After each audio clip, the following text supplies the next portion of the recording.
Spies. Saboteurs. Assassins. We've all done terrible things on behalf of the rebellion. Cassian Andor. Don't matter what you tell me or tell yourself. You'll ultimately die fighting these bastards. Wouldn't you rather give it all at once to something real? We've chosen a side. We're fighting against the dark. There is an organized rebel effort. Drill down and get a hunt started. You realize what you set in motion? People will suffer. Time has come to force their hand. At what cost? Everything!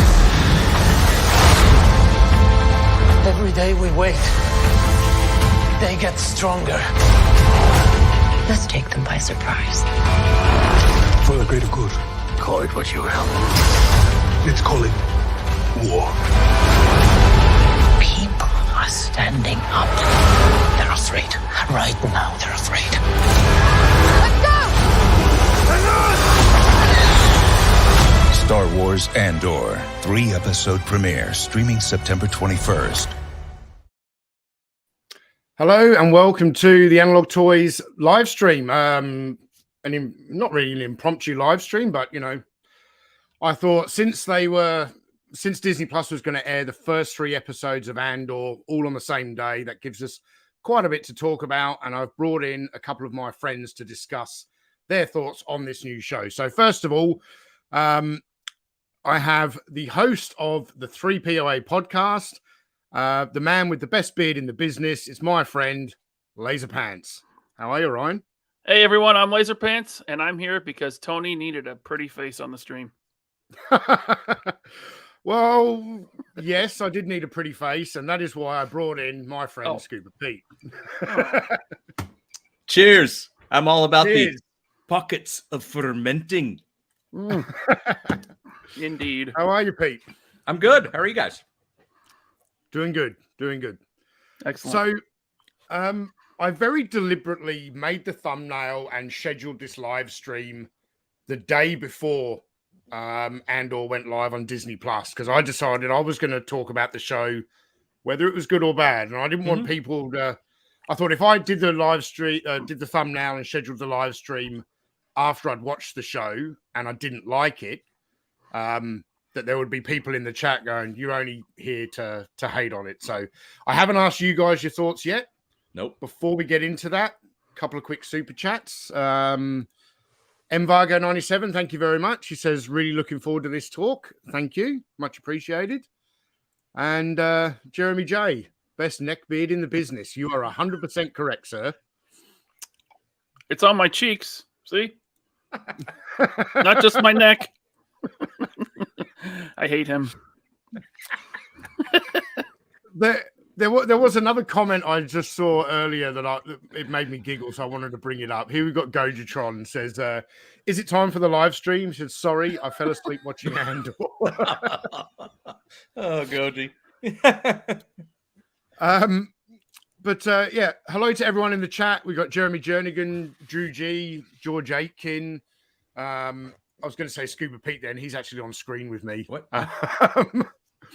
Michael Schaefer, a lot of the usual suspects. I know yeah. it's a midweek stream, but and we have a super chat with no comment from Steve Cronin. Thank you, Steve. If you kind of hit send on the super chat before you typed it, I'll make sure to bring your comment up afterwards. So, okay, the first 3 episodes of Andor. We've all watched it, yeah? Yes, indeed. Okay.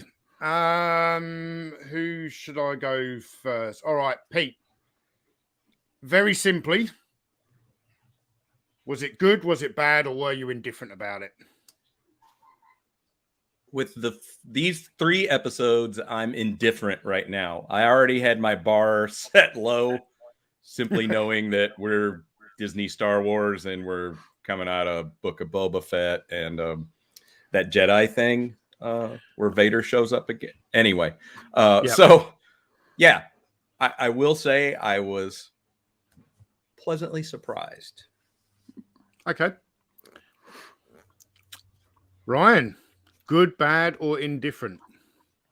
Not indifferent.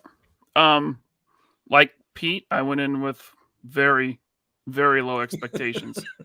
I mean, the last two shows we got were what? It was Book of Boba Fett and then Obi-Wan. So that's setting the bar pretty low. But I went into it, and when I came out of it, I was still a little asleep because I fell asleep during the first episode. But I went back and rewatched it. Now, look, it's very slow. Yeah. But it wasn't offensively bad like Obi-Wan. And we'll get into detail later, but it was good. It was good, but I need to I need to be able to stay awake next time. I have a hard time focusing. So, but it was good. Yep. We got a super chat here from Troll Painting Minis. Thank you very much. He said, saw the first episode of Andor and didn't really get it. All right. So my thoughts. I've been a very, very vocally displeased with the majority of Star Wars Disney Plus content. Mandalorian was good. It wasn't the masterpiece people think it is. It was good. I am actually in the minority, though, who didn't like Luke Skywalker being brought into it and that kind of thing. It went downhill for me when they did that, when they brought in Anakin Skywalker. I made a couple of videos about the Book of Boba Fett. Not a fan. The Book of Boba Fett was so bad it was comical, which is why I felt like I could make a few videos about it. Obi-Wan was just terrible to the point where I couldn't even find an entertaining way to talk about it other than doing a Desert Rat reacts to the first couple of episodes. So I sat down and watched the first 3 episodes of Andor. It started a little slow, but I was fine with that. It's a 10 or 12 episode series, I think. It's it's a bit longer than like what the Book of Boba Fett was and Obi-Wan. There's a few more episodes. I really enjoyed this show. I really enjoyed it. The pace really picked up into episode 3, but straight off the bat. So Agreed. The first episode, a few of the things that I particularly liked. I found the music to be very, very different for Star Wars, but it worked really, really well. A lot like, it's not like the music in The Mandalorian, but that was a very different, that had a very different soundtrack. Soundtrack, not right. Score, sorry, not a soundtrack. That had a very different score, but it worked for that show. And I think the music here works really well. I thought the production design was excellent. It seemed to me like almost every set that he was on, it was a real set. There wasn't an overuse. Yeah, it wasn't a CGI and green screen. That really stood out to me. That part really stood out to me. Yeah, the world building. Yeah, because even though I think them using the volume, right, the big dome, that's like just a dome-shaped LED screen that they film against, that works a lot better than blue screen all the time, right? Yes. But something about it still feels claustrophobic. I don't know what it is. Andor, you could tell it was real sets. Now, there may have been some volume work, but it was like they were in real world settings, and there was a big diversity between different set pieces, different environments. It seems like we just came out of a whole bunch of Tatooine, and it was really refreshing to get something besides desert. Did you know the desert used to be an ocean? I thought I'd throw that in there. There's still a dead fish that apparently is edible. Right? Yeah. Scuba, did you just went too hard on cleaning that ocean, didn't you? Yeah, just scrubbed a little too hard. It dried right up. I'm telling you, like right from the get-go, because we were just hanging on episode 1, I was like, it had that Blade Runner kind of second Tron feel to it, and that's why I was like, okay. And to frame this, So I listened to all 3 episodes while I was driving. I've got some commutes. So I listened to it before I actually watched it. And so to hear the sound effects, to hear that score that you're talking about, I was like, okay, I'm in. You know, when I'm driving and I'm kind of, oh, that kind of sounds, you know, Tron-esque type feel to it. You know, you can hear the rain falling and all that. And then to see it, you know, watch it again last night, and I'm like, holy hell. But yeah, the bar scene, that was, yeah. That was I mean, totally that screamed Blade Runner to me. That especially that first episode. Even like, and I know it's a divisive movie, but Blade Runner 2040. It was a little bit more of that, I think, than the original Blade Runner, but it was as slow as Blade Runner 2. Agreed. That's not necessarily a criticism. I have a hard time focusing when something's really slow like that, but like I said, I didn't hate it, and right now with Disney Star Wars, that's saying a lot. Yeah. Agreed. No, I really enjoyed it. I don't know.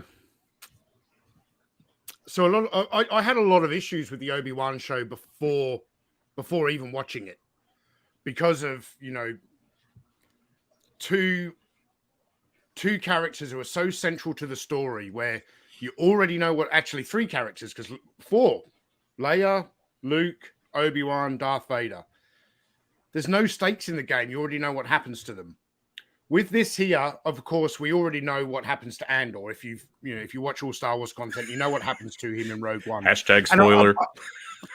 Oh yeah, I should say he's dead. To the chat, spoilers. You're not going to get any more warnings. I'm gonna talk about the details of these shows. If you want something spoiler free, it's already out. If you're going to watch it, go and watch it. I don't know why you're watching this before you're watching that. So, first of all, I think the title of the show is a really, really boring title. It's unimaginative and it's boring. Calling the show Andor. Now, because it's Star Wars and Star Wars gets that much, you know, hype in social media and stuff like that, you don't need an interesting title to sell a Star Wars show. People are going to go and watch it. But you can have Andor as the central character. But I know I've heard elsewhere that there was a time when George Lucas was going to do a show called Star Wars Underworld. And I think maybe this is kind of the concept of that show Underworld, about the underworld of Coruscant, has probably spun off into this. I think that would have been a much, much better title. But yeah, that first episode was a couple of things I really, really enjoyed about it. First of all, the opening scene, right? It's set on some kind of an industrial complex, complex where obviously people live and work. So there are bars and places they can go to. Yeah, more lane. And immediately, the bad guys are not the Empire. It's the security force of this industrial corporation. And I thought that was a very, very clever route to take, and not immediately just, you know, stormtroopers everywhere. You know, this is about the birth of the Empire and the rebellion. I thought that was really, really good. It's the set design was excellent. And so again, spoilers. I know I said I wouldn't say it again, but I'm saying it again.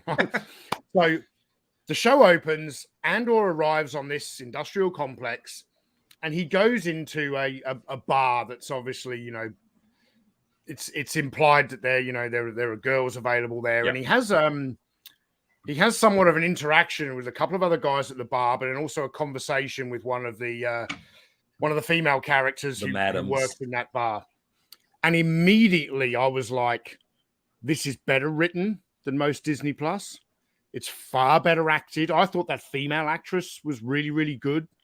What do you guys think about that first interaction? It took me back and went, whoa, this is definitely leveled up from, I mean, it's easy to level up from Obi-Wan and Book of Boba Fett, but it was up there with some of the best acting I'd actually ever seen in Star Wars. Yeah, I have to point out, this was definitely probably the closest we're going to get for a long time to an R-rated Star Wars. I mean, we've never seen Mhm. anything that overtly. I mean, and it wasn't like blatant, but he's No, at a but it was brothel. gritty. Yeah, it's gritty. He's at a brothel, basically. We've Yeah. never seen stuff like that in Star Wars. Maybe in novels somewhere that I didn't read, or but so it's a Like, direction. you can read. Damn. I mean, I'm still hooked on phonics. So, I thought that was interesting. I'm not totally sold on it. I want to see. I mean, we've only seen 3 out of how many episodes? 12. 10 or 12. Yeah, I can't remember exactly. Yeah, but during that scene, I'm like, is this Star Wars? Because it's so different. Mhm. But I think it's good different. Yeah. Well, That's the kind of change we need. I think. Yeah. Get away.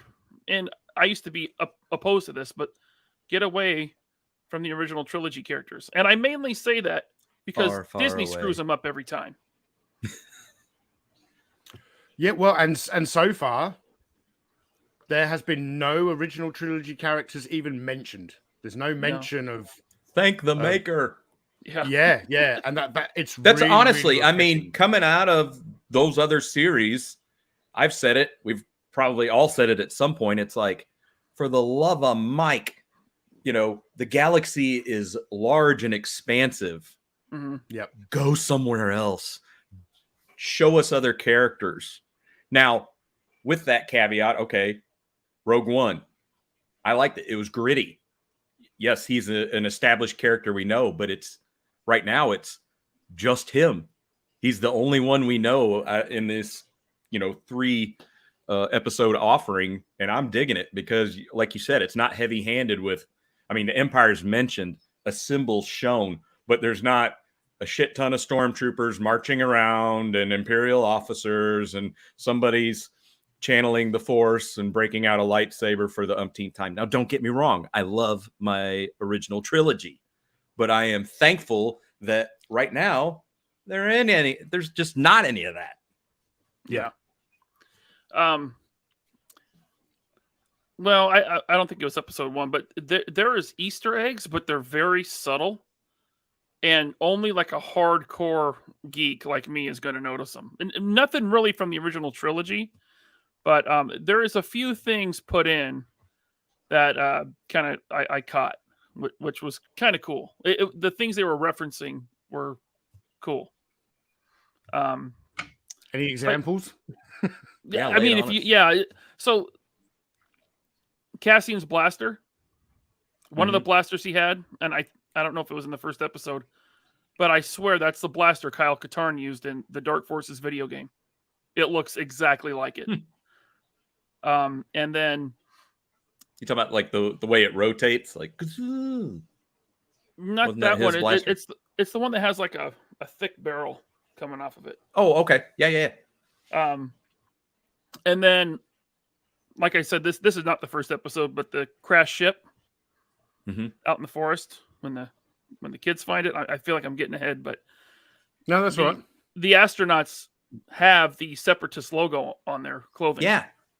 From the prequels. So Clone Wars, yeah. Let's catch up on a few super chats here. So, Mvargo97, thank you very much. He said, interested to see where it's going. I enjoyed that it was something different in the Star Wars universe. It was refreshing. I agree with those sentiments.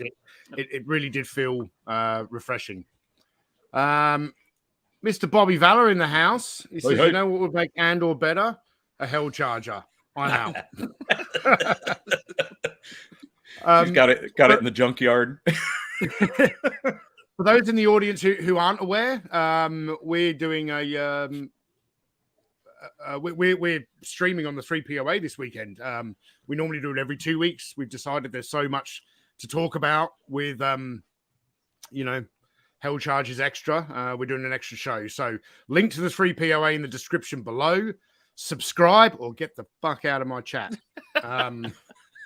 Articulated Chad, thank you for the super chat. He says, haven't seen the first 3 Andor episodes yet. Just sending some love to you and 2 great guests. Sup, Chad? Thank you. Much appreciated, Chad. And I really enjoyed your your Facebook post today. I didn't have time to comment because I only caught it just as I was coming into here. But yeah, you know what I'm talking about. Brian Dillingham, thank you for the Dillinghamism. Much appreciated. And Troll Painting Minis, thank you. He says, definitely agree about acting, writing, and the setting being awesome. Just the plot was a little confusing of what I saw. Might be the best Disney show. I think it's too early to say whether it's the best Disney show yet. You know, Yeah. I thought Mandalorian season 1 was really good, but it's on the right track. It's definitely on the right track. And I get his comment of it's a little confusing because if you just dabble in it and don't just give it your full attention or you nod off, you're like, whoa, what the hell happened? Who are these kids? What is it? You know, oh, we're back to, we're back to adults. Like, going back to Blade Runner, it's really talky. You know, exposition. You have to pay attention to the dialogue, close attention. Yeah. And maybe it's safe to say it might be a little convoluted, maybe, but it feels cool, man. I don't know. It's just, look, I agree that it's a little convoluted. So to set the scene in the first few episodes, Andor has stolen an Imperial MacGuffin. Do you guys have any idea what that thing is that he's stolen? The Starpath unit? Exactly. I don't think it really matters. So that's where, it can be a little bit convoluted. As we discover by the 3rd episode, it doesn't really matter what it is that he's stolen, but it's the fact that he has infiltrated the Empire at some point, which we don't actually see him do. We learn it through exposition and dialogue that comes later on in the 3rd episode. But he's stolen this item. He's trying to sell it. A lot of that was confusing to me, but I didn't waste too much of my brain power trying to figure it out, because something that I really felt through and through here was I felt, without even fully understanding the danger that Andor was in, I could feel the tension and the danger and his need to get off this planet and escape, and that he's being hunted. So dialing back to the 1st episode, the 2 security guys he has a confrontation with in the bar, they try and kind of shake him down as he's trying to leave this industrial complex, and it goes bad. They have a fight, and he assaults one of them, and he doesn't want to kill him, but he ends up dying. So he then chooses to execute the other one. Now this is hardcore. Star Wars. It was like, this is adult Star Wars. Yeah. I'm like, you really have my attention. Similar to his opening scene in Rogue One. Yes. You know, it's a lot of parallels there. Yep, very true. So he's stolen something from the Empire. He's killed these 2 guys, and he's escaped back to the planet, not his home planet, as we discover, but the planet where he resides. Ferrix. Yeah, and then we get introduced to this very stuffy, ambitious corporate security officer who wants to track him down. Now, there's a scene where we're first introduced to that guy who is talking to his superior officer who's about to go off to some Imperial convention. That actor in that, do you remember the scene I'm talking about where he basically wants to go and obviously hunt down the person? Yeah, he wants to investigate it. And yes. And the senior officer's like, write it up as an accident. Yep. That was some terrific acting. That guy's character really stood out to me. The senior guy with the white mustache and everything. I thought he was, his line delivery, he was like, it was scenery chewing.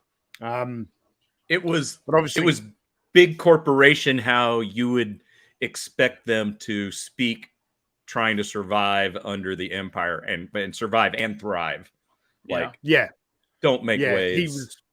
He was a security manager and also, somewhat of a politician. He's playing a game and Yeah, he was. So, go ahead. In Star Wars, you want to have that classic good versus evil. And even though we know Cassian is on the side of good, he did something evil. But this guy was like cut and dry. Like you could see they're evil because 2 people were murdered and he wanted to brush it under the carpet. Yep.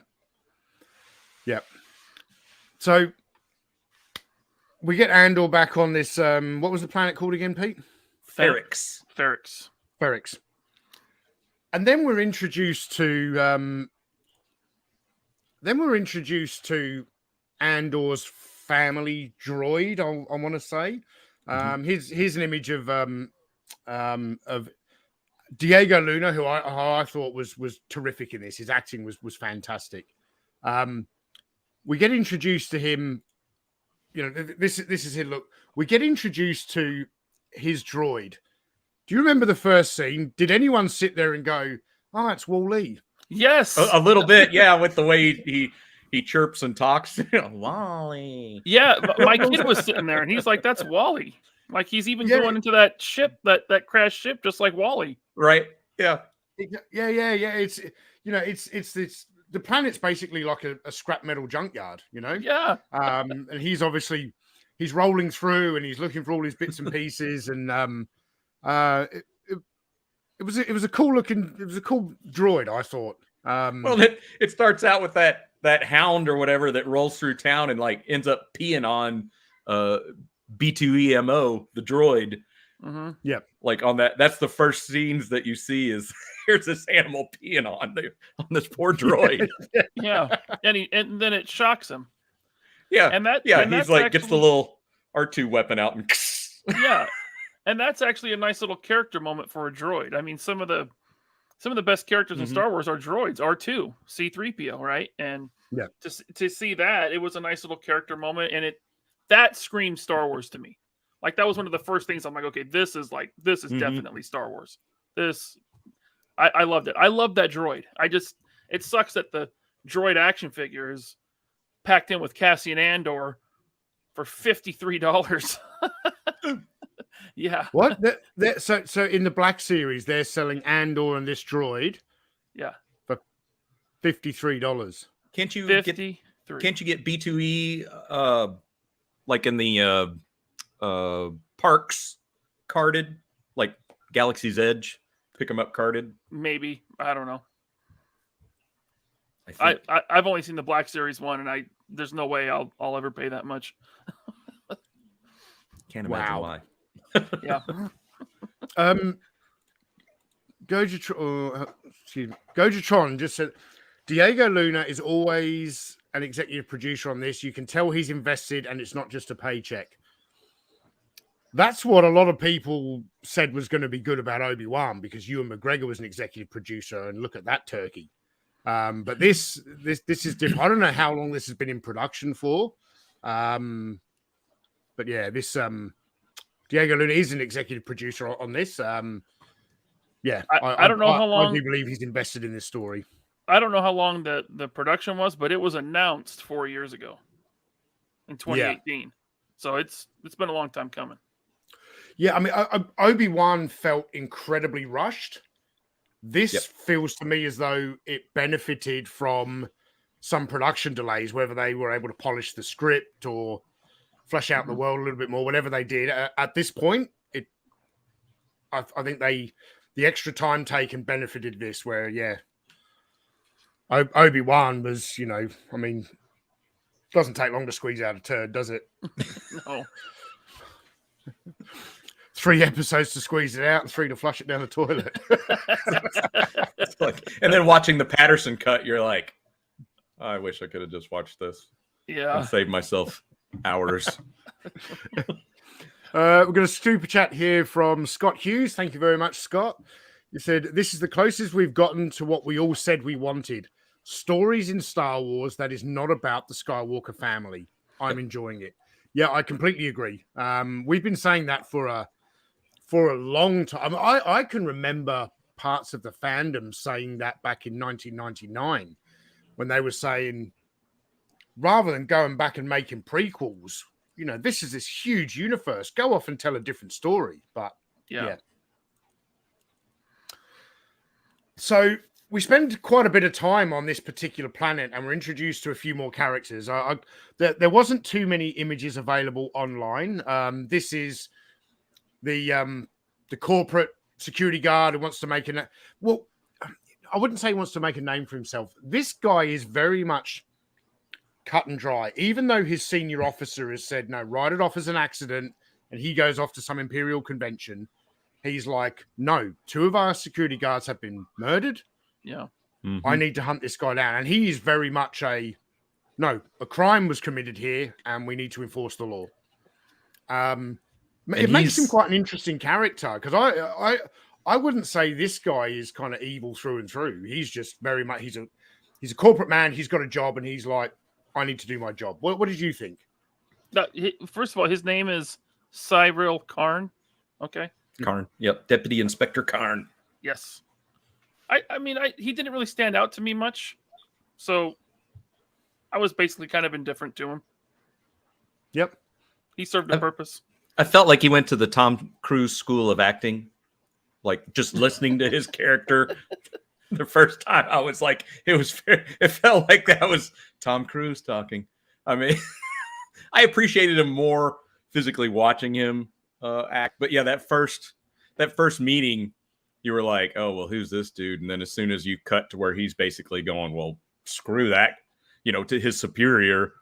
All right, I want you to roll back, all the recordings of all the traffic in and out, and that guy's like, do you know how long that's going to take? And he's like, And I'm like, oh, all right. This guy's got some backbone. And then we get introduced to this character who has a somewhat undefined relationship with Diego Luna, or with Andor. It's not, and I think deliberately, it's not clearly explained, unless I completely missed it. I watched this once. I sat down and watched these back to back on Wednesday when I got home from work. Yeah. No, you're right. There's definitely a chemistry between the two. Yeah, they've got a backstory, and he's asking this character for help. She's like a fence, so when he steals stuff, she goes off and sells it for him, and he's saying, "No, look, I need to go to your buyer. I've got something, it's really important, but it's it's so important it's that juicy. It's bringing a lot of heat on me. People are going to want this back." On a side note, I don't know who this actress is, but I thought she was quite attractive. She was my cup of tea. Adria Arjona. I think I'm saying that right. Yeah, Adria Arjona. Yeah, she's very, very cute. yeah. And I can't remember if it is in the first episode or the second, but we are also introduced to. And what we learn later is like Andor's adopted mother. Yep. Marva.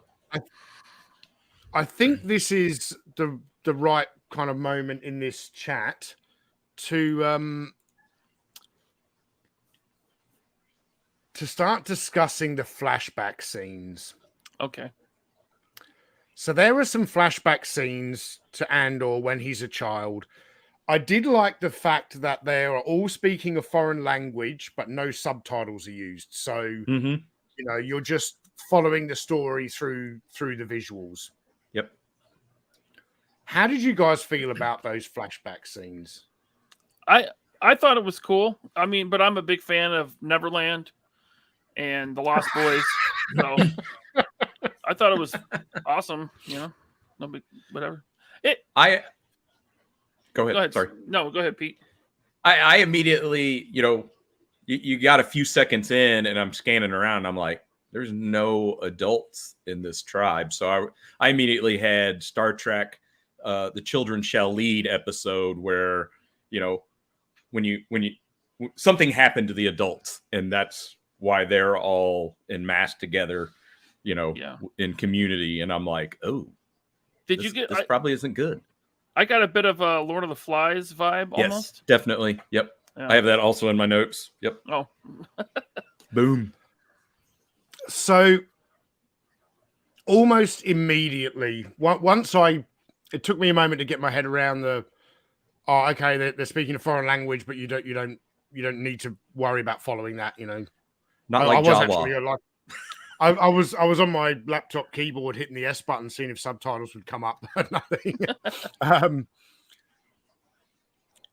once I got over that, I very, very quickly was like, Disney always feels as though it's not a Disney production without child actors. And it almost felt like an obligatory scene to me. And in my opinion, the flashback scenes are the worst part of this show. I really didn't like them. I felt in a slow show, I felt they slowed the pace down even more. Really? And I rewatched Rogue One, and he makes a comment and says, "I've been fighting since I was 6." So I was like, okay, we're gonna go back to when he was a kid. At some point, we're gonna have flashbacks showing that, or we're gonna have a whole episode devoted to that. Thankfully, it's flashbacks and not wall to wall. And it seems as though the flashbacks are kind of done now, because it was almost to kind of set up how he ended up where he is today. Who very much so, who the older female character is and her relationship to him. Potentially there's going to be more, but like in Rogue One, where it's a throwaway line of dialogue, "Hey, I've been fighting since I was 6 years old." That told you a lot about the character. They could have explained a lot more of this just through a little bit of dialogue. And these episodes are roughly around 40 odd minutes. I think it would have been better if they were 30 minutes each and they had have cut all of that out and just explained it with a little bit of dialogue. That was my feeling anyway. I enjoyed it. I liked what they did with it, but it was interesting because there was talk of a Republic ship, right? So this is probably during the Clone Wars, which were only like 3 years. I don't know. I which would put, I mean, if Andor, I think he's supposed to be like 28 in Rogue One. That would put him in this show 23. Now, Diego Luna's, I think he's like my age. He's about 40. He looks pretty good for his age, but he doesn't look 23. But, I mean, it's Star Wars, right? They mess around with timelines and people's ages. Yeah.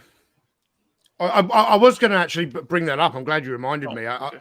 Watching the show, he... In real life, Diego Luna hasn't actually aged that much. And okay, he doesn't look 23, but he doesn't look, it's not jarring like you saw him in Rogue One, and now it's a prequel to a prequel, so we've gone back in time. It's not like now he looks older. He doesn't look like he's aged at all. It's not like Hayden Christensen and Obi-Wan. Yeah. And you're like, really? But Star Wars has always been about orphans, right? You got Luke. He lost his parents, then he lost his adopted parents. Jyn Erso, even in Rogue One, she was an orphan, right? Prequels, Anakin, never had a father, mother died, orphaned. And they're doing the same with Cassian. He somehow on that jungle planet, all the adults, maybe they were taken. Well, they wouldn't be taken by the Empire because it was still during the Republic era. So I think they were all strip mining. Maybe they were all at work. They're all at work, and the kids like were playing in the jungle.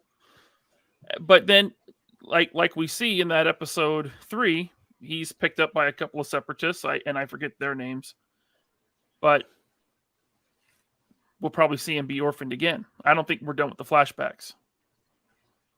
And that maybe that's his motivation to really get involved in the rebellion. Yeah. Well, that's a younger Marva that finds him on that ship. Oh, okay. So she's still around then. Yeah. That's okay. Yeah. I liked it from the, again, second time around. I'm like, okay, adult Andor's, he's He's no like slick secret agent. Like he's a little clunky. He's making mistakes. He's he's getting a tracked. streetwise kid at this point. He is streetwise petty criminal at this point who has just stepped into a. Yeah, he's a streetwise petty criminal who just robbed Fort Knox. Like, yeah. But it also, those flashbacks to the kids on the planet, you see him clunky and not really knowing what to do with the other kids. Like the older kids are going to go out on the hunt and see what that crashed ship was, and it, for what you figure is the first time he's like going to do the face paint thing and go with them with the blowguns. But he was still clunky and kind of staying back and not knowing what to do. Yep. And I feel like that's still how we're seeing him as a young adult, is like, okay, I kind of know what I'm doing, but as we learned, like, dude, they got tracked. They know who you are. Hell, I know who you are. We got to go. Yeah. So I'm now kind of like a day and a half removed from my first viewing. As I said, I only watched the 3 episodes. I just watched them the once. And I'm sitting here now thinking, I remember a lot about the first episode, and I remember a lot about the 3rd episode. The 2nd episode, it was a lot about, it was kind of establishing sort of the world that he lives in, and he's got relationships with different people on this planet, and he's he goes to one friend and tries to set up an alibi for where he was when those security guards were killed, and he's trying to set up the sale of this item. Now, this attractive female actress that he has somewhat of a backstory with, she also has a relationship with a guy named Tim, a Scotsman named Tim, who there's a lot of Scottish accents in this show, and that kind of took me out of it a little bit. I know we've had British accents in Star Wars before, but it's like, it's Tim from Glasgow. It's not. Yeah. Like, there was one, isn't well, Dengar had a Scottish accent. He was voiced by J.J. Abrams' friend. Yeah, Dengar in the Clone Wars. He showed up in the Clone Wars and he had a thick Scottish accent. Yeah. Well, anyway, I've never seen Clone Wars. Yeah, you missed out. Yeah, well, one day I will. Simon Pegg. Yeah, there's a lot of accents in this, but we need to talk about this Tim character, because like, he was a dickhead.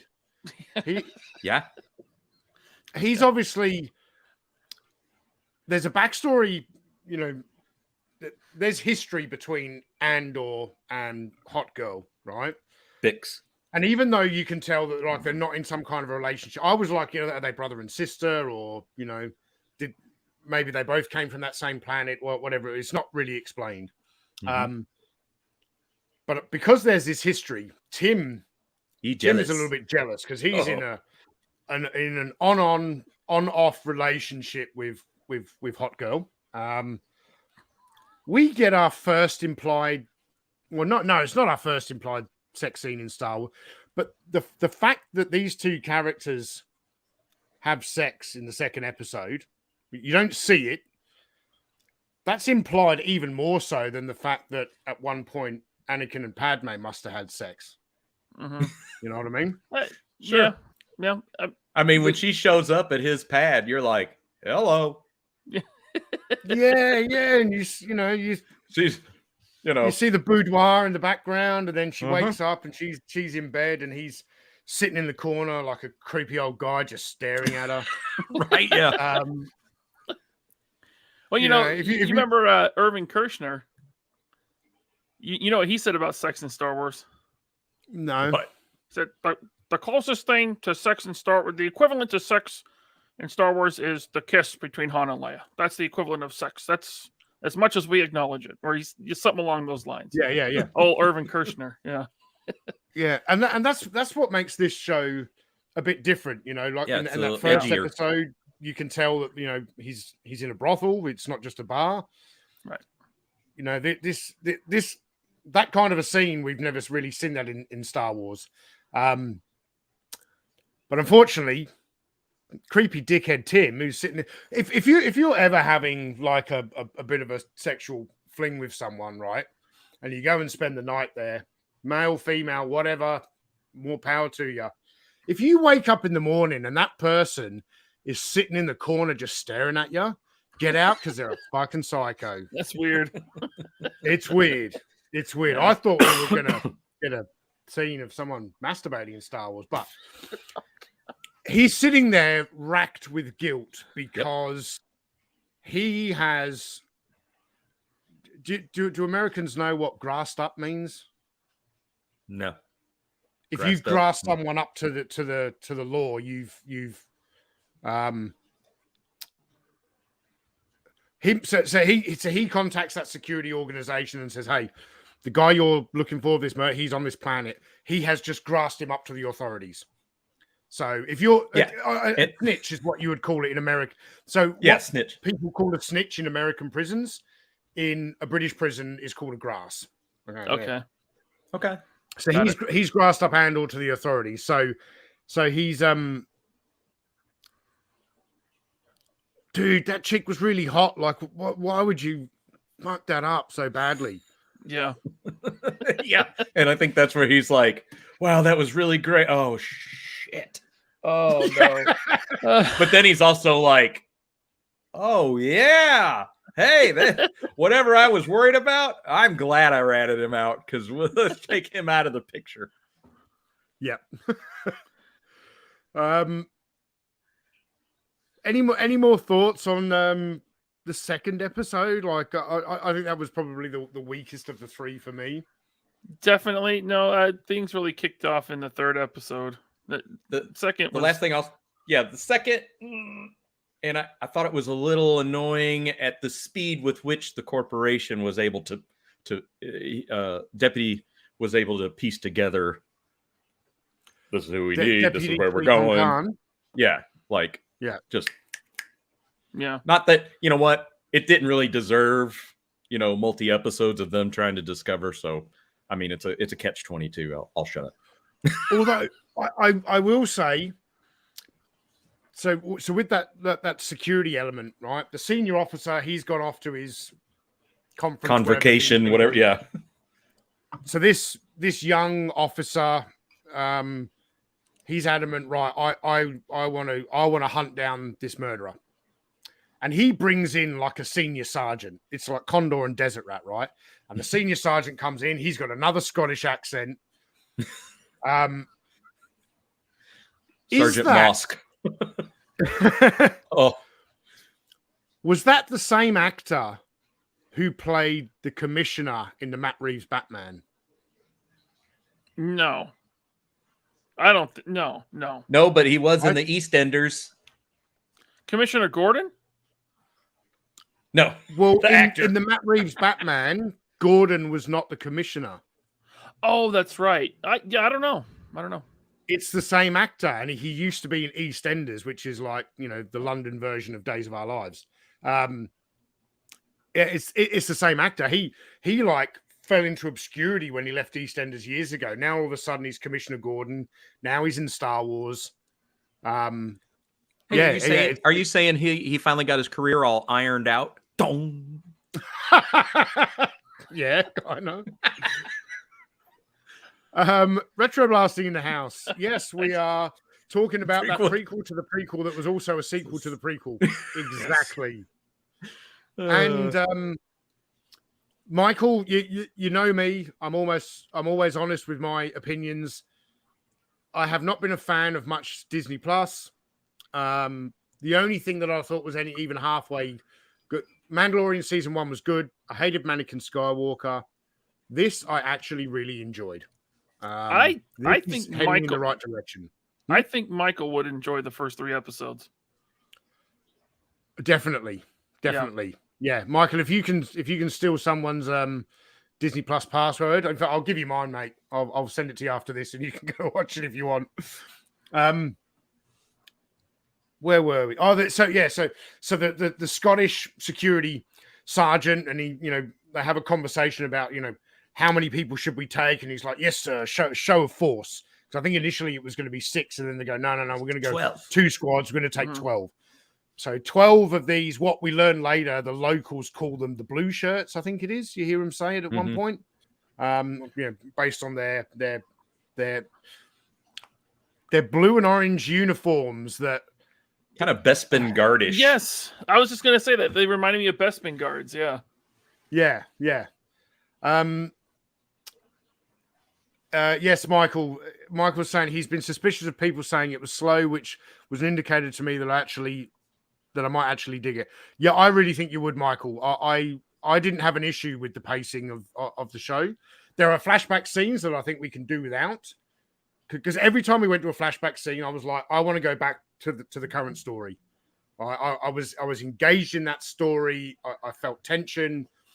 I didn't fully understand what danger Andor was in, but it did a good job of telling me that that he's in imminent danger and he needs to get away, and etc. etc. So, right, but episode 3.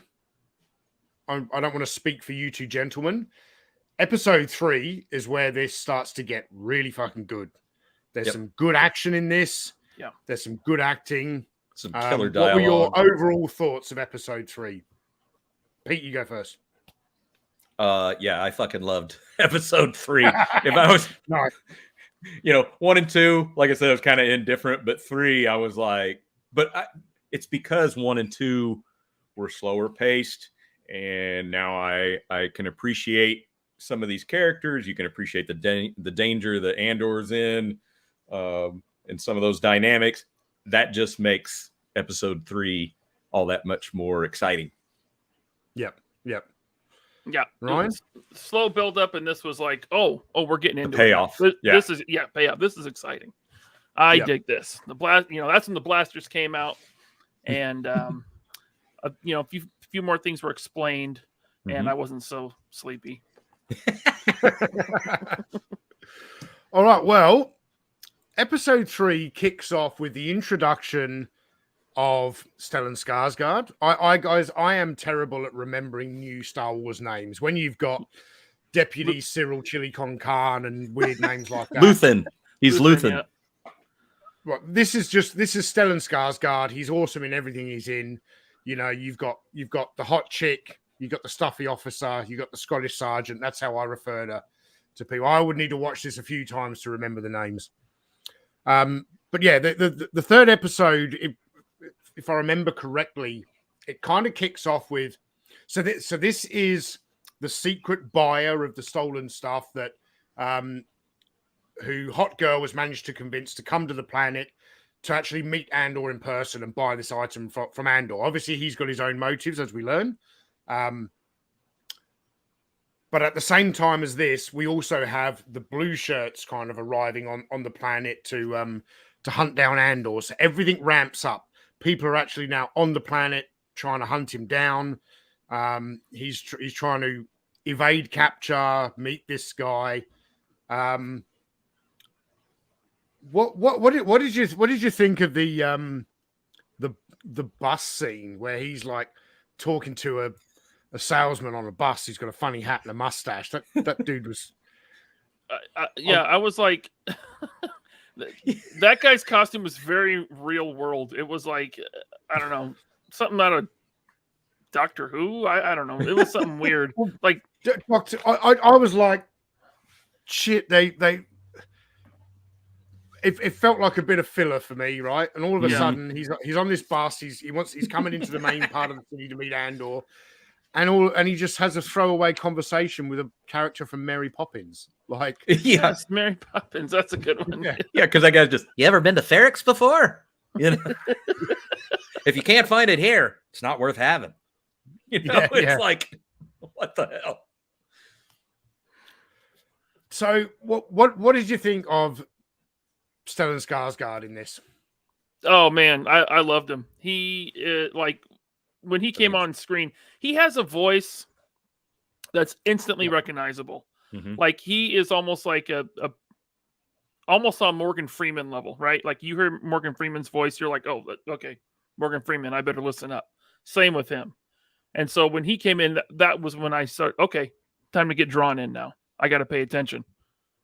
Luthen showed because up. that one shot where we first hear him, we don't see him. We just see the back of his head, and he's talking to his ship's computer about landing. And I'm like, wait, is he flying the Falcon? Because the front of that cockpit, it had that window, had that. What is it? A B-52 bomber? What is it? Was that what Lucas based it on? Yeah. Murray Lockery says he's also an old school Brit actor. I love good. Murray, I think you're talking about the guy he was having the conversation with, because Stellan Skarsgård is not British, but I think you know that, and I think maybe your comment just popped up at the wrong time while we've got this guy's photo on the screen. Wilhelm Toy and Hobby says, did you guys like the ominous clanking from the cast of Stomp? I just thought it was going somewhere, but it just kind of stopped. Well, up in like a bell tower, we've got this big metallic tong thing that the local DJ goes up and he puts his DJ headphones and he starts. We've seen that before in Star Wars. Yeah, I like that. There's always like that almost medieval level of technology that's in Star Wars sometimes. And that dude like hates his job. Like he's wore out before he does it. He's like, shit. All right, let's do this. Time to wakey. The bell thing, the bell thing was a bit much for me. I'm like, you can't at least have a droid go ring the bell? Like you have to go up every day and ring the bell? And why does the bell look like that? Why are you using like sledgehammers? I don't know. It was just a little odd, but it wasn't bad. I wouldn't call it bad. Whatever. Yeah. So it's world building. The bricks on the buildings kind of good. That kind of, I was like, okay, so where is this actually in the real world? You know what I mean? It made me think of India architecture with that brick. Yeah, immediately I was like, ooh, I like it. But how about on the inside of the buildings where it's just like your red brick and mortar? Mm-hmm. You know, that's what I'm talking about. Oh, right on. Yeah, I would just meant like the outside brick architecture, the way the lines are, it makes me think of Indian, gotcha. The country Indian architecture, that kind of worldly feel. But I was like, hey, it's not a hut, a mud hut on a desert. Cool. Yeah. We're not on Tatooine, and we're not on the Death Star. Thank fuck for that. But parts of it did seem like it was the Tatooine set redressed a little bit in some scenes. I think they might have done that. I don't know if you guys got that at all, but like, you know, where the bell tower is, for lack of a better word, some of the buildings surrounded it. It almost looked like they just took the Tatooine set from like Boba Fett and redressed it. May have very well done that, but yeah, did it a hell of a lot better. So I don't know if they shot on location somewhere or they were just in L.A., you know, on the Boba Fett's. I don't know, but they definitely went to a jungle.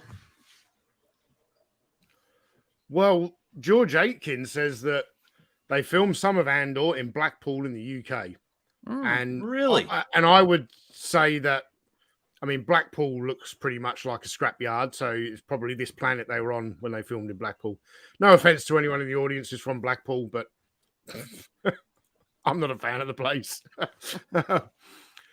So this episode really starts to ratchet up the tension. There's a kind of a race against time. Andor has to meet this guy before the blue shirts capture him. Dickhead Tim, I hope he enjoyed that last night with Hot Chick, because he goes out quite unceremoniously. He eats it. Yeah.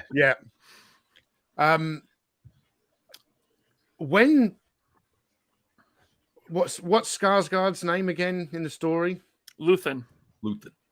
So when Luthen first meets Andor, the conversation between the two, right? He shows him what he's got. It's a MacGuffin. It's never explained because it doesn't need to be explained, right? We know it's an important we know it's an Imperial device because it's got a logo on it. It's a very cool looking prop.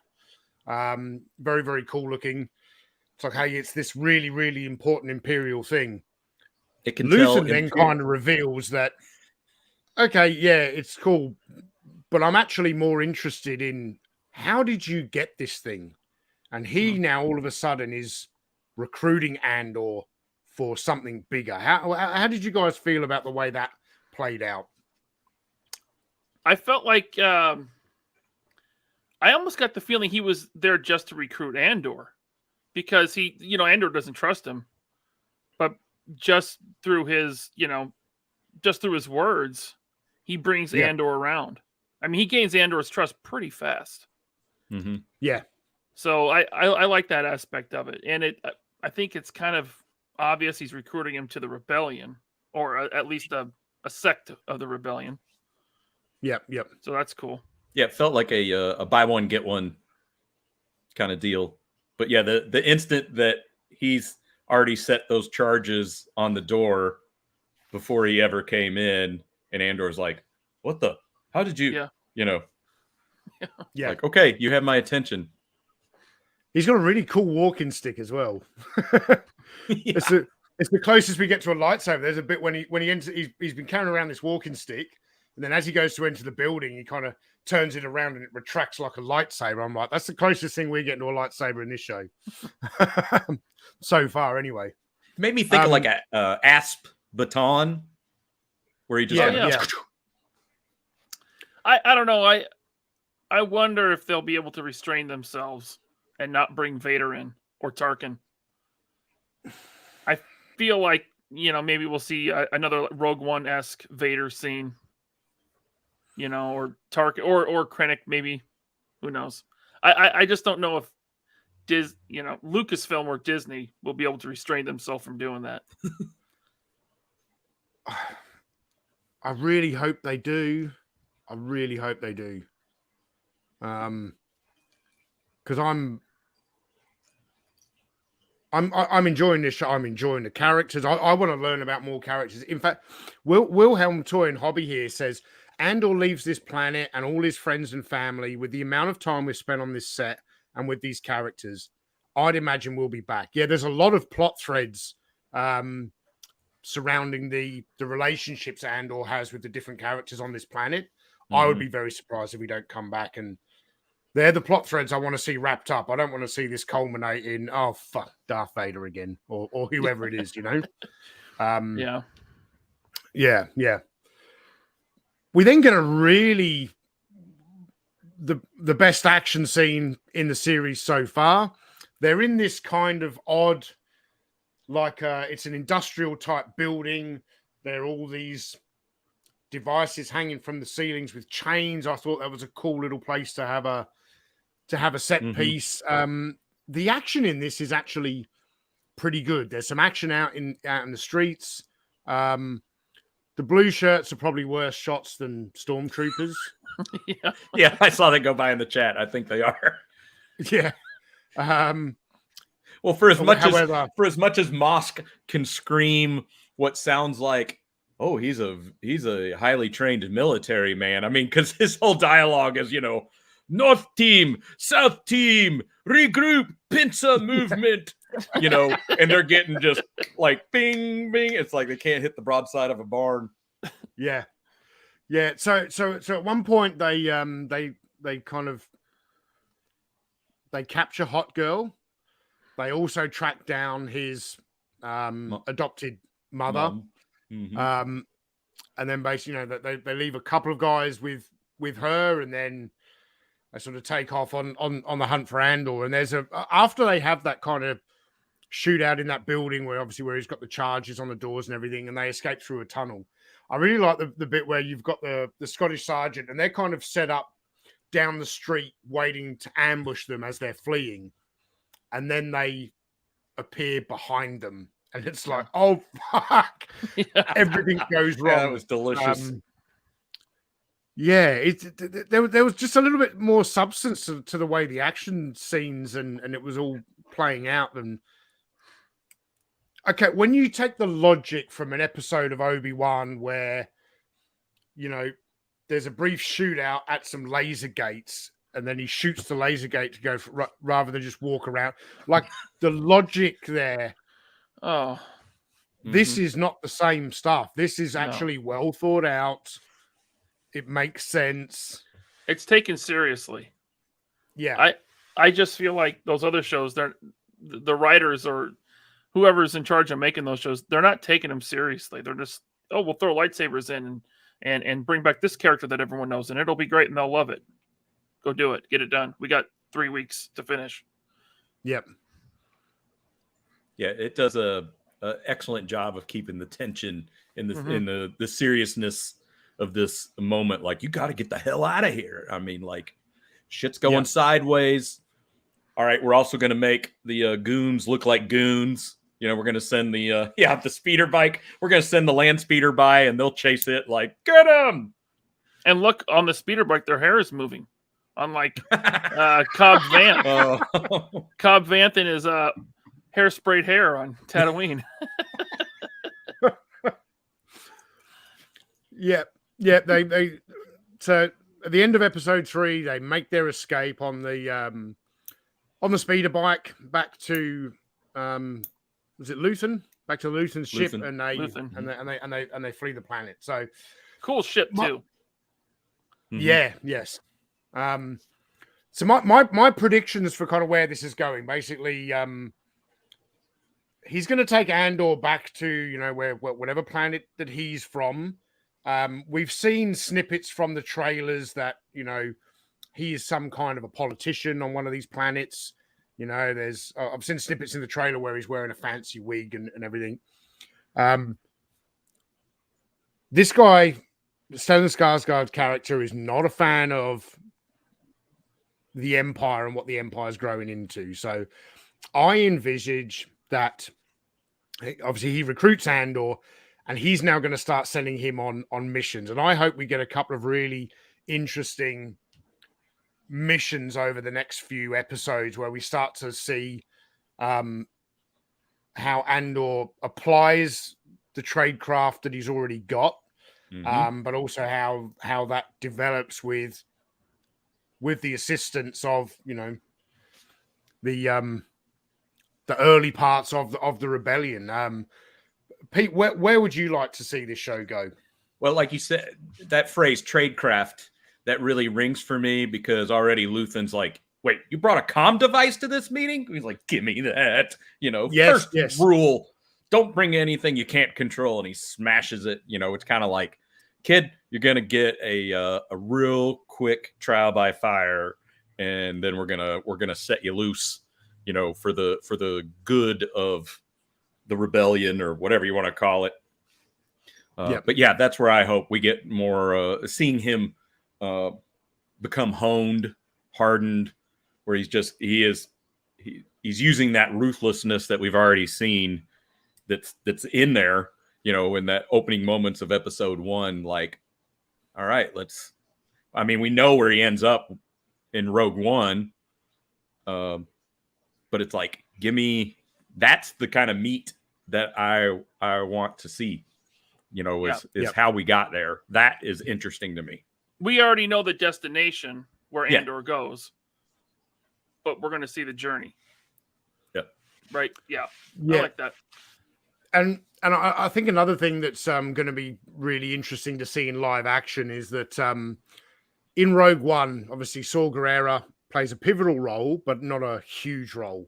We've seen from the trailers he's going to be in this. Yep. I hope we see a little bit more in live action of how, you know, that element of the rebellion. Do you think it's going to be a big part of this story? I mean, that's just speculation. Would you like it to be a big part, I should say? I think we will see. Now, I know you guys probably didn't watch it, but in Rebels, we get like one sect of the rebellion, how they came together, and how they joined the bigger picture. And I could see this being Cassian's story, the sect of rebels that he joined up with, and how that sect joined the greater rebellion by the time A New Hope happens. And if they do one thing, they're bringing in Saw Gerrera.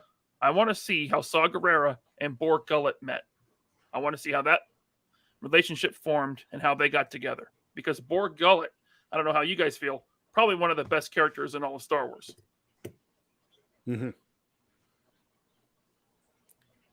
I think it would be cool. I'm like, bring in some Saw. I like it. But yeah, so I think you guys don't know who Borg Gullet is. Borg Gullet. It's the big squid monster that Red Mines and yeah, Yeah. Yeah, he leads you to madness. Yeah. One tends to lose one's mind. Yeah, well, as soon as you say big The squid mind monster, I know who reading you're squid. talking about. Well done. When it comes to Star Wars names, it's Hot Chick, it's Scottish Sergeant, you know. Squid Mind monster. reading squid. Tim. I need like 100% more Boar Gullet. That's what I need. He's great. Okay. All right.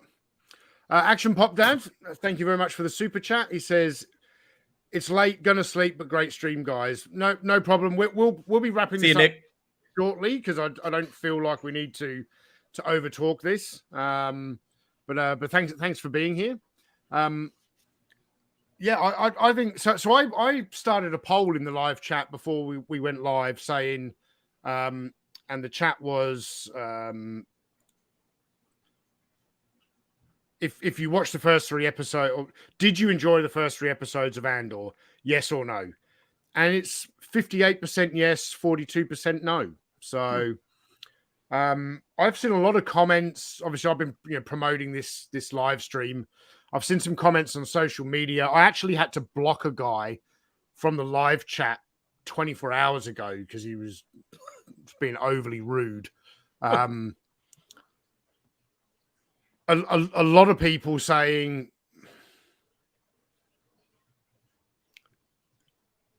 giving their opinion on the show without having seen it. I've seen a lot of that. Now, I gave my opinion of Obi-Wan before seeing the show because I could see the elements that were going to destroy the story of it. I was very much like you guys. My bar was set very low going into this, but I couldn't really predict very much. It was, I liked the character of Andor from Rogue One. I think Diego Luna is a fantastic actor. The trailers looked pretty decent, and I have been pleasantly surprised by this show. It's not unlike Disney to go and fumble it later down the line, but yeah. Yeah, we'll cross that. Yeah, I'm glad you asked me to do this stream because otherwise I probably wouldn't have watched it. It wasn't really on my radar. I didn't know it was coming out on Wednesday, and so when you I messaged Ryan and I was like, "Hey man, are you going to be watching Andor on Wednesday?" And he's like, "Oh, it comes out on Wednesday." I was like, "Yeah, dude." Like, I was obviously asking him to say, did you want to jump on a live stream and talk about it? And he was like, "Well, I didn't even know it came out this week." Yeah. But then I watched it, and I don't know if you guys like to do star ratings, but I mean, the first 3 episodes alone, I'd probably say 7 out of 10, which is pretty high for current Disney Star Wars. I would agree with that. Just because, episode 1 and 2 were a little slow. I feel like all 3 episodes could have been cut down to one, maybe hour-long episode, maybe hour and 15, maybe. I agree. Yeah. But yeah, no, it was pleasantly surprised. Thank you for inviting me on this so that I watched it.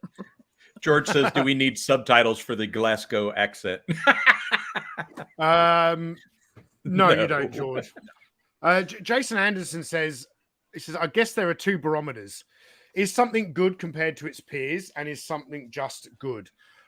I would say in this case, Jason, if you want to use the barometer of comparing it to its peers, such as Book of Boba Fett and Obi-Wan, then this is cinematic. Substantially better. Yeah.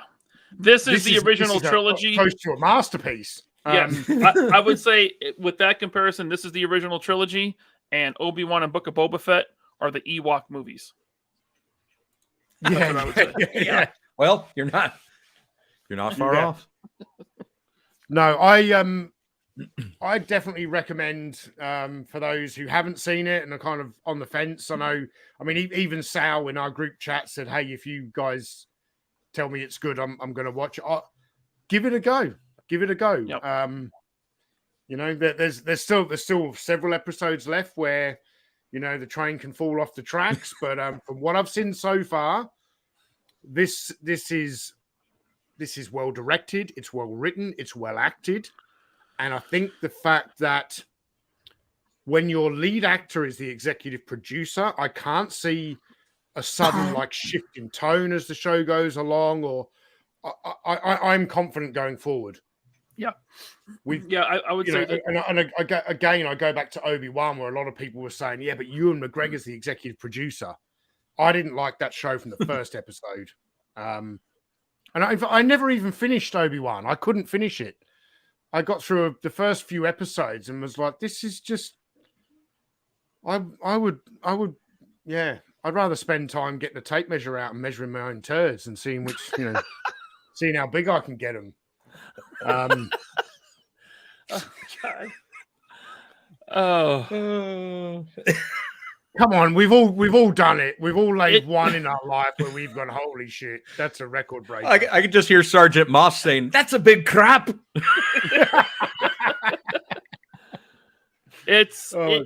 This show so far, these 3 episodes feel like it's one vision.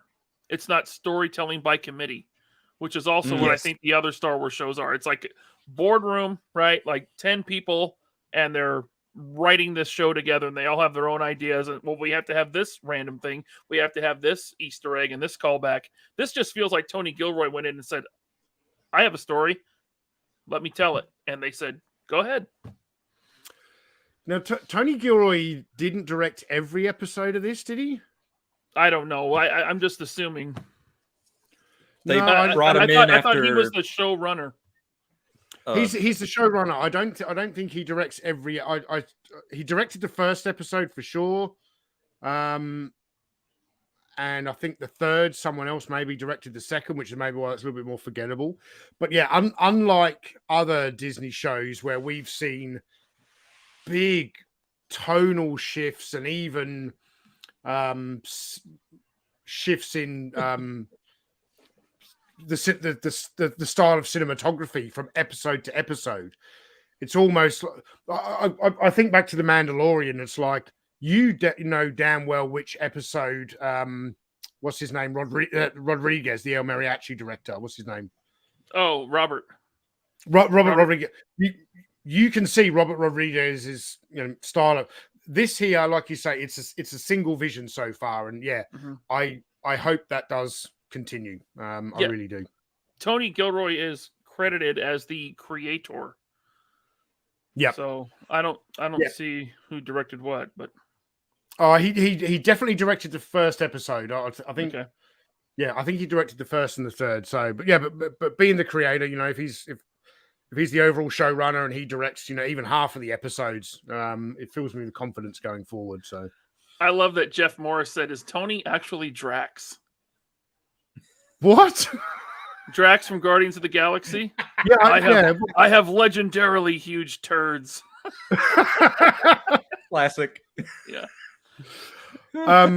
Well, I do have legendarily large turds. Oh, at Joe Fest, you were gone every 20 minutes. I was like, where's he going again? Man. Yeah. Speaking of that tonal shift. Yeah. I went for a tonal shift this morning right before the show.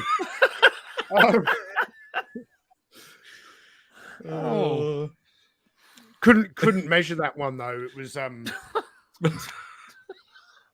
solids, liquids, and gases, folks. And I had too much beer yesterday. You had to you got up the calipers and took the circumference of it. It was more like measuring the spray painted surface area. But anyway, hey, Laser Pants, we can hit this red X and we leave, right? We can escape if we hit this. Yep, guys, you can't leave before promoting your own channels and your own shows. But quickly before we do that, any final thoughts on Andor, Star Wars Underworld? This is the change Star Wars needed. Yep.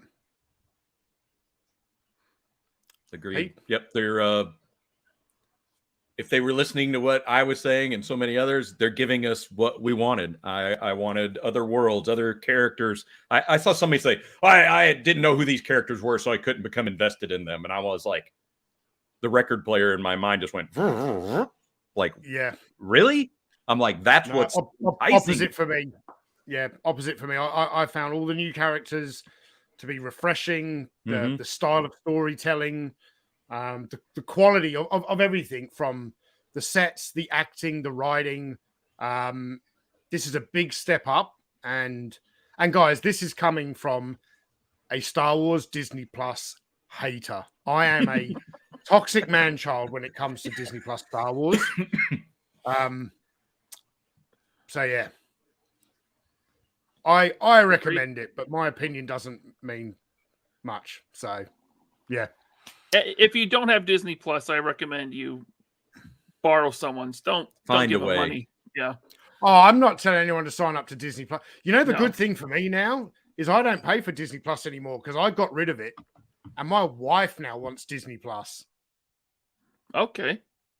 She pays $10 a month to watch those idiot Kardashians, and I was like, okay, well, that's on Disney Plus in Australia. Kardashians is on Disney now. Yeah. Wow. Huh. Okay. Yeah.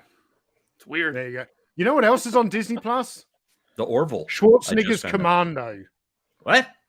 Like one of the most violent action films of the 80s is on Disney Plus. What's it called? Yeah. Schwarzenegger's Commando. Oh, Schwarzenegger's. Yeah, Commando. I thought you were joking. No, I didn't hear. I heard something Commando. I didn't hear Schwarzenegger. Yeah, Schwarzenegger's Commando. I was sitting there the other night, like, looking for a movie to watch, and I was like, Commando's on Disney Plus. I'm going to watch it because A, I love this movie, and B, because it's on Disney Plus. Man, Australia's like the honey badger, right? Yeah, just throw it on there. Well, awesome. Guys, thank you so much for joining me. This has been a really, really fun show. Been a blast. Before we sign off, Pete, you are one of the 3 members of Chasing 80s Toys. Our recent collaboration on the toy histories of Mask has just gone past 17,000 views, and it's still getting views. I told you guys that video would have legs. Go, baby, go. Probably the video that I'm most proud of, in the last probably 6 to 12 months on the channel, getting back to the traditional vintage toy style thing. So there's a link to Chasing 80s Toys in the description, but where can everyone find you guys? Like I said, we're Chasing 80s Toys. That's Jeff Barker, Chris Miwa, and myself on YouTube. You can find me. I'm on Twitter, Scuba Pete, and also Instagram. Chris is Chasing 80s Toys on Instagram. If you want to look that up, we have a new video coming out the first part of the week next week, and it is going to be Jeff Barker toy hunting in Las Vegas. Oh, wow, nice. Yep. Ooh. Toy hunting with strippers and cocaine. That's right. Yeah. And Laser Pants, you've got some like some little shit podcast somewhere, don't you? That people watch. Yeah, it's called the 3POA podcast, and starting Saturday, our next show, it's just me and Bobby Valla. We're going to beat this Ghost Rider HasLab horse to death, and then we're going to beat it some more. So yeah, we're going to come back, and it was Bobby's idea, do 2 shows back to back. We usually go every other week. But Saturdays 5 p.m. Pacific, 8 p.m. Eastern, 3POA podcast. Yep. If you're a Hasbro, HasLab, Marvel, if you're just a blind lover and adore it, please come and watch the show. Bring some tissues because we are gonna. Some tissues. What the hell was that? That's a good promo for your next video called Black Series Figures Need Stands. They just fell off the shelf. That was awesome. They just fell off the shelf. Almost on cue. That's karma. Yeah. That's yeah. That's the Dark Troopers that just came out. They just fell off the dang shelf. That's Dwight's poltergeist going, oh, no, don't you shit all over my hell charger. Thanks, Hasbro. No, in all honesty, Ryan, I love your podcast. It's just the 2 dickhead co-hosts you've got that ruin it for me. True. Agreed. Yeah, this Saturday, 5 p.m. Pacific, 8 p.m. Eastern, me, Bobby, and Ryan are gonna Well, I'm going to go for a world record tonal shift all over the Engine of Vengeance. It's episode 23, The Engine of Greed. Nice. That's the title. And Tony, you came up with that. That was really clever. Thank you. Yeah. It was either that or Hell Charges Extra, but yeah. Yeah, it's good too. Well, everyone in the chat, thank you all for being here. Please subscribe to my friends' channels. You will not regret it. And we'll see you soon. Later. Bye for now. Hey, everybody.